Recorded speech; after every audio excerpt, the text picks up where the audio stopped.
Excellencies, distinguished guests, good morning. Energy is a significant element of both today's economy and the economy of the future. However, it must undergo massive transformations driven by technology and connectivity.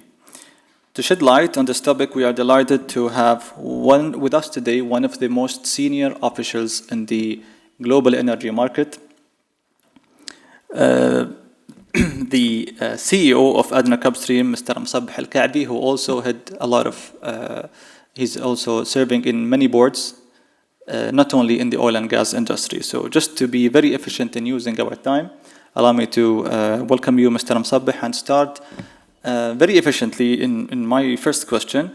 There's no doubt that no way to talk about the future of economy without addressing the current structure of the economy that is built on the conventional energy markets, oil and gas industry. And however, there is a huge demand also on being more less carbonized economy, low carbon. And the question is how to balance between these two demands, because 80% of the current global dependency on energy is on the fossil fuel. Well, at the same time, there's also a demand for that low carbon. So how can you balance as ADNOC and as someone who knows this industry? Thank you. Assalamu alaikum wa rahmatullah. It gives me great pleasure and honor to be here, and thanks for the invitation. Is this working? Yes. I was told this one is also working, so I'll use this one.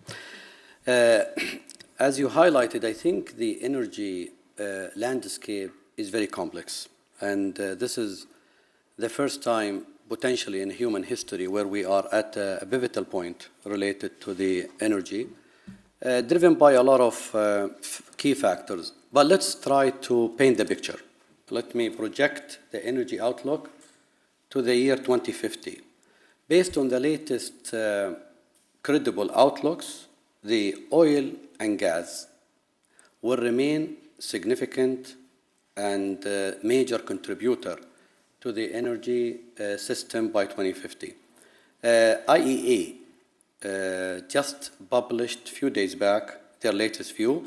Based on the current policies, the oil demand will grow and will peak around 2050, which is expected to be around 113 million barrels of oil per day. Comparing to today, it's 103. So we're going to see continuous increase on the oil demand up to 2050. Of course, the fastest growing energy source is going to be the renewable energy. But because of the sheer size of the demand, all forms of energy will be required. So instead of continue talking about energy transition, the most practical way to look at it is energy addition. And why energy addition? Energy addition because it's driven by a lot of emerging economies will require significant energy. It is driven by also what we hear, and the theme of today's event here is the AI. The AI is gonna see a significant growth. For example, the US in the foreseeable future by potentially 40, it is expected the demand for data centers not to double, but 4x. And that will put up a significant pressure on the energy system. So let me double click on ADNOC. And as a responsible, integrated energy producer, how do we see this and what's our role? Our role is very simple. Our role is to continue investing in the energies of today and continue investing in the energies of tomorrow. And what do I mean by energy of today? Because today, despite all the, I would say the issues related to climate, the oil and gas and fossil fuel in general still contribute more than 80% of the total energy demand. Let me ask this question. Do you know when was the term sustainable development introduced in the discussion in the global arena in the United Nations? Any guess? 1987, when Norway at that time introduced the term of sustainable development. The oil and gas and fossil fuel in general at that time was the contribution or the percentage was 87% or 86%. Today is almost after how many years? Almost 50 years, 40 years. You see that still the oil and gas and fossil fuel in general remains more than 80%. So that's a reflection of the sheer size of the energy system globally. What we're missing also is that there are potentially few trends, and I invite you to research on this topic, that not yet being taken into account in the future energy outlook. And I will highlight one potential emerging trend. If you talk to the likes of Elon Musk and Masa Son from SoftBank, they are 100% convinced that in the next 5 to 10 years, they will introduce potentially a minimum of 1 billion humanoids. No one yet factored that in the future energy demand. So 1 billion humanoids, by the way, there are projections of almost 10 billion humanoids in the next 10 to 15 years. So that's going to put more pressure on the energy system. And I think with the electrification of the mobility sector also, it's going to put more pressure on the power generation and electricity. So let me again go back to ADNOC. So our mission is, we of course invest in the energy of today, and that's why we're building capacity to 5 million barrels of oil per day by 2027. And why is that important? Because the world will still need oil and gas. And our thesis, if the world needs oil and gas, it should come from low carbon intensity producers like ADNOC. And by the way, this country invested a lot on decarbonizing our oil and gas operation. And we are very proud to have achieved the lowest carbon intensity barrels of oil at almost 7 kilograms per barrel. The industry average is around 40 kilograms. So that shows how significant and how committed the UAE on the sustainability agenda and a climate agenda. We're also embracing the new forms of energy as a country and as ADNOC also. And we will hear later on from Mohammed Ramahi, my colleague here. ADNOC is investing on the energies of tomorrow. We are investing on the low carbon hydrogen. We're investing and supporting Masdar to grow its capacity to 100 gigawatt by 2030. And we just inaugurated or broke the ground. I don't want to steal the thunder from Mohammed. We broke the ground on the largest battery storage project globally. This is a project called RTC, and Mohammed will give you more details about it, to provide or to supply 1 gigawatt of renewable energy to the grid. Hopefully it will become operational in a couple of years. So collectively, the UAE philosophy on the energy is very simple. We're embracing also all forms of energy. We are very committed to the decarbonization, and we will continue to be a reliable to securely supply our customers with the lowest cost and lowest carbon intensity product available in the market. So in your answer, Mr. Musabbeh, you've mentioned the AI and how it's a very significant component in ADNOC. And in the website of ADNOC, there's a very bold statement, allow me just to quote it, which is that we are rebuilding ADNOC from the ground up, process by process, to become the world's most AI-enabled energy company. How easy for a huge and giant company like ADNOC to embrace AI in every process? We're embracing a very progressive approach when it comes to the AI. And I'll give you a few examples, but let me also remind everyone that the oil and gas industry is a very old industry, almost 150 years industry, and bombarded by a lot of processes, a lot of practices. So in order to disrupt the system, it is extremely challenging. Yet, I'm glad to say that in ADNOC, we are applying AI across the board at the operational level, at the even decision-making level, and the ability for us to do things quicker and more efficient is very clear now with AI. And I will give you examples now. We developed a tool called Neuron 5, and that's a collaboration between ADNOC and a company called AIQ. AIQ is a joint venture between ADNOC and Fireside.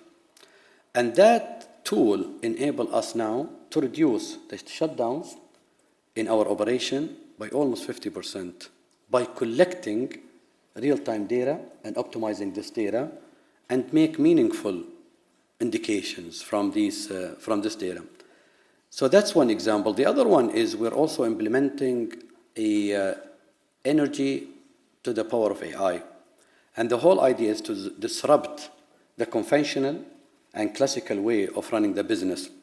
And I will try to be very brief here. In the current practices for oil and gas, what you do in the development, you run a seismic survey, you drill wells, you build a static model or geological model, you upscale it, you run a simulation model, and then you come up with a development plan, and then you start executing and drilling wells to extract oil and gas.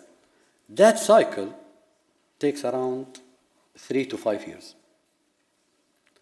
We believe that through this first of its kind agentic energy to the power of AI, we will be able to do that almost near real time. The moment you collect any data points from any well or any production, that's going to be integrated in a system that will enable you to optimize and update your systems and your models to identify the next activity you do. So there is a huge potential for companies like us, industrial companies, to apply and implement AI and improve the efficiencies, reduce the emissions, and create more value from your operation. So what I understand is that this cannot happen without the role of private sector, because they are, I think, their core business is to develop AI technologies. So how do you see the role of private sector in optimizing the energy efficiency in general? Critical. I think, look, I have a lot of examples where big companies sometimes, they're obsessed with their day-to-day operation, but the innovation always comes from small players. And I will give one example. Look at the shale revolution in the US. The shale revolution turned US from net importer to almost net exporter of hydrocarbon. And the reason, because a lot of privately small-owned companies managed to completely de-risk that very complex and challenging resources to extract. And today, the U.S. is the leader globally on the unconventional resources. I see also similarities with the geothermal. Geothermal today, we know it's technically feasible. And again, by the way, Mastar ran the first geothermal project or experiment in the region long time ago, 2008, and today it's up and running. So 10% of the district cooling in Mastar City today is provided by geothermal, which is a great achievement. We're using geothermal for district cooling instead of power generation. So the point here is that, yes, I think there is a lot of innovation coming from small players. And I'm really very happy today in Abu Dhabi, we have the likes of Hub 71, where you have a lot of small startup companies that are testing big ideas. And any breakthrough here or there, I think, will make a big and meaningful impact on a lot of industries, including us. So yeah, the private sector is playing a big role. By the way, also we are embracing a new model of running big projects in ADNOC by not depending on the classical model where you fund every single project. So there are 2 projects that we're inviting private sector and other partners to participate. One of them is Project Lightning, which is connecting the grid here on the onshore with all our offshore operation. And that's an investment of almost $3.9 billion. The other one is Project Wave, where we desalinate or partially desalinate water to use it for pressure maintenance.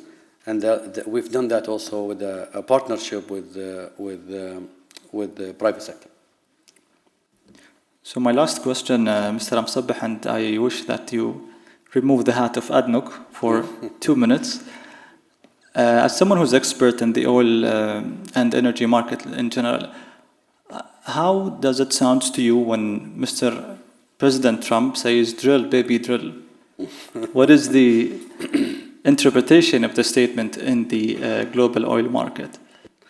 I think the intention from the current administration is very clear, is that, we're pragmatic, we would like to embrace all forms of energy, and I think it's an indication that they welcome all forms of energy, and to become, I think their philosophy is energy dominance.